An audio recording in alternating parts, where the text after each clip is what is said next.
Welcome back to Aguamenti, and if you're new here, my name is Tony. I make videos about Wizarding World news, merch, and events. So if you're into that sort of thing, please consider subscribing so you don't miss out on the next video. Today, like the title suggests, we're going to be taking a look at Harry Potter's glasses. In front of me, I have the Noble Collection pair of the Harry Potter prop replicas. And in this box here, I have the real deal, and I'll tell you a little bit about it right now. So these glasses here are from the manufacturers that did every pair of Harry Potter glasses for Daniel Radcliffe during the movies. The company's name is Savile Row or Savile Row. I'm not too sure how to pronounce it, but here's kind of how they package it for you. It comes with an authenticity card. It says, "Thank you for purchasing a pair of Savile Row frames. Each individual piece is handcrafted using techniques which have remained unchanged for 100 years. An artisan maker can use over 220 separate operations throughout the manufacturing process to create your Savile Row eyewear.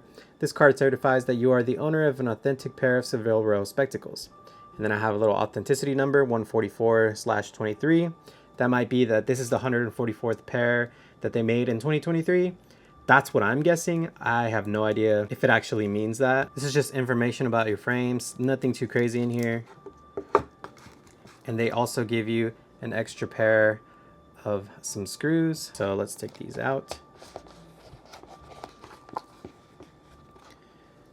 So once again, guys, these are the people that made the glasses for the Harry Potter films.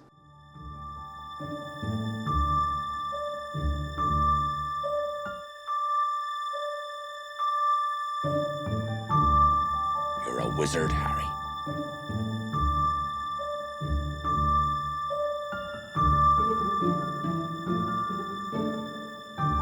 This particular frame is called the Warwick. It has a round eye and doesn't include any nose pads, as you can tell. Savile Row claims to have made 140 pairs for Daniel Radcliffe of the black-rimmed version, which are these, for the Harry Potter movies. The reason these glasses are so expensive is because they are 18 karat rolled gold. I had to look this up myself, but rolled gold is the term given to a jewelry that is gold filled or composed of a solid layer of gold bonded with heat and pressure to a base metal, usually brass. Rolled gold jewelry is usually made by rolling out sheets from which the jewelry is molded or formed. Hope that gives you a little more of an explanation of why these are so expensive.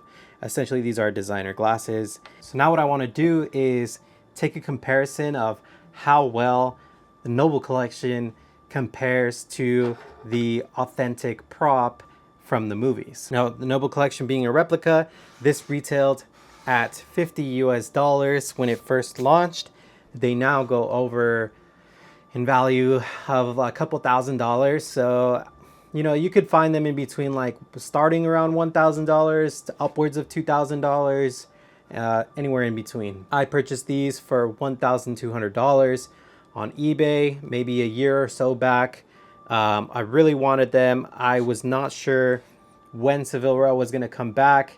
They were gone during the pandemic. I think it was 3 years that you could not purchase these. You could not purchase any glasses from them. They recently reopened, and hence the stars aligned. And here we have the actual prop, you could say, and the prop replica to compare it to. So right off the bat, the Noble Collections are a lot smaller. It does come with a display case. Obviously, these do not. They're supposed to just be normal glasses. But when you compare them side by side, you can see that they did a really good job at really replicating what Savile Row did. There's only a couple key differences that are really like nitpicky. One being that the bridge on them is different positioning. The Noble Collection is a little more head-on, whereas the Savile Row version is a little bit more lifted up. Another difference you can see is on the actual hinge. The hinge is just slightly more angled on the Noble Collection version, whereas on the Savile Row one, it's kind of sticks outward a little more and then does the curve. And this Noble Collection one kind of is at an angle. Another difference is that this one has like the black hockey ends and this one has a clear one. And now I'm gonna show you the Noble Collection actually gets this perfectly right, because during the films, the ends here were all clear, and I'll show you a couple pictures to compare it to.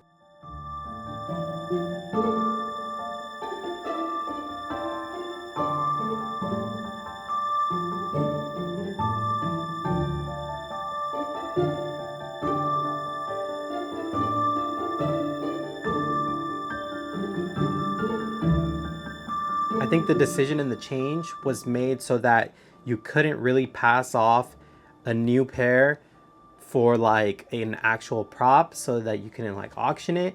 That's what I think. Let me know what you think. Every single pair of the Harry Potter glasses that I've seen go to auction have always had the clear ends. As much as this hurt me to buy, I'm super happy having it in my collection. This is comparable to something like getting your Hogwarts letter directly made from Mina Lima. They do offer that service, by the way. So it's like you have the prop.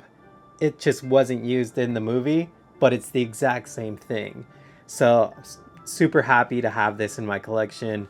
Super happy to have the Noble Collection prop replica in my collection. Let me know if you would add either of these to your collection. I think they're great pieces to have as a Harry Potter fan.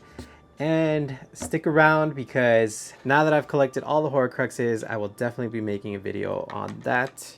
If you enjoyed this video, please leave a like and consider subscribing so you don't miss out on all the latest Wizarding World news, merch, and events. And I will see you in the next one.